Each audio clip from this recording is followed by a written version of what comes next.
He's alive! Alive! Hey guys, me, who's Superstar. Thank you very much for tuning in. Look what I got! It's the Bride of Frankenstein. This is the Mego Bride of Frankenstein action figure, and I am very excited to have this in the collection. As you guys know, I'm a big fan of Universal Monsters. In fact, the Superstar channel has recently been renamed the Home of Monsters. I love Universal Monsters so much.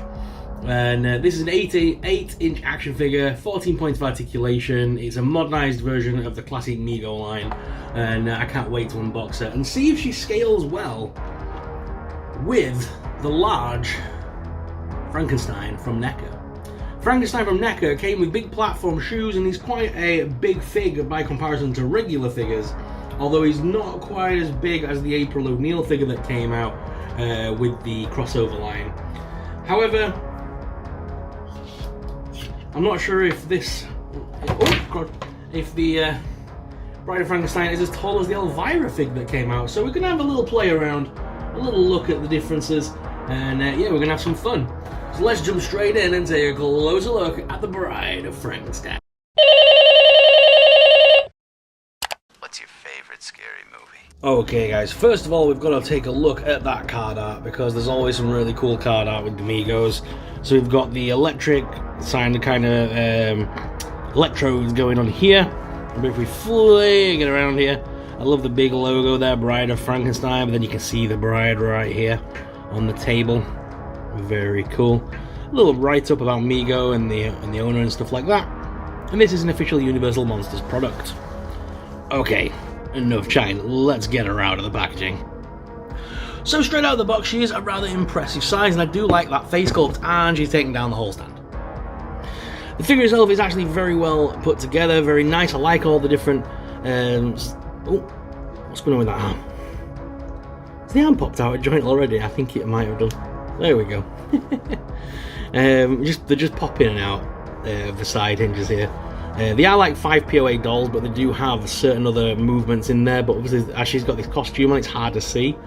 What I was going to say was I like the little scar lines around the ears and neck, that travels right under through and right around to the side. The head is actually like a soft squishy plastic, and she's wearing a nice little dress over the top, which is in keeping with the costume from the movie. A little bit on the baggier side, but that's fine. And you can actually remove that as well. There is a Velcro strap here, so that is removable. And then you do have the bandage costume underneath, which is the underlays of what most Bride of Frankenstein's statues and things will have. As that's how she was presented in the movie. The hands can be rotated, so you can put them outstretched to do the classic monster pose. She hates me.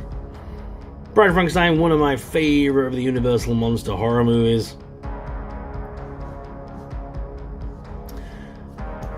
Again, looking at articulation, you can make it look left and right. There's not much up and down motion. The arms move up to the side, but they do come loose. So you've got to kind of pop it back in when you're done.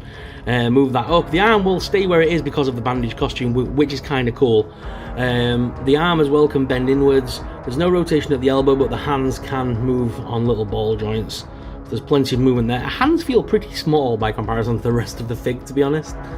If I move this dress up a little bit, we can move the legs forwards, backwards. Again, same as the arms, you can pop the legs in and out, and there is little single hinge knees here as well.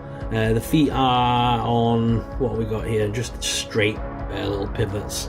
Nothing really major going on. Now, one of my main reasons for buying this is because NECA seems to be taking so long to release their version of the Bride of Frankenstein to go with my Universal Monsters Frankie, which I still need to buy a Frankenstein in colour, by the way. Mine is still the black and white one. But I did want to see if this Mego one that I picked up at HorrorCon would kind of look okay with... You can tell they're from two different separate lines, but size-wise they're not too bad. Just a shame that he's in solid black and white. We belong together. I always like that scene where she screams at him and he just responds with, "She hates me." Yeah, they don't look too bad together. It's not a majorly jarring look, but you can definitely tell they're from two separate lines. It does look like he's got a giant doll, which is a bit weird. But if we compare it to some other figures from sort of similar lines, I mean, here she is with Elvira, and the Elvira figure stands a lot taller than this figure, than the Mego figure does, which is weird because I'd have assumed the Mego would have been the taller of the two, but they made Elvira ridiculously tall. Then we have the April O'Neil Bride of Frankenstein and the Mego one side by side, and if I move her out, we've also got the Jada Toys one, which looks tiny by comparison. Tiny. Now, let's have a little fun. So guys, what's your thoughts on this Mego action figure? Let us know in the comments down below. Do you collect Mego horror figures? Let me know in the comments.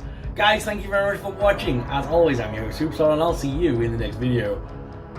I still don't have a new sign-off. Until then, may the monsters be with you.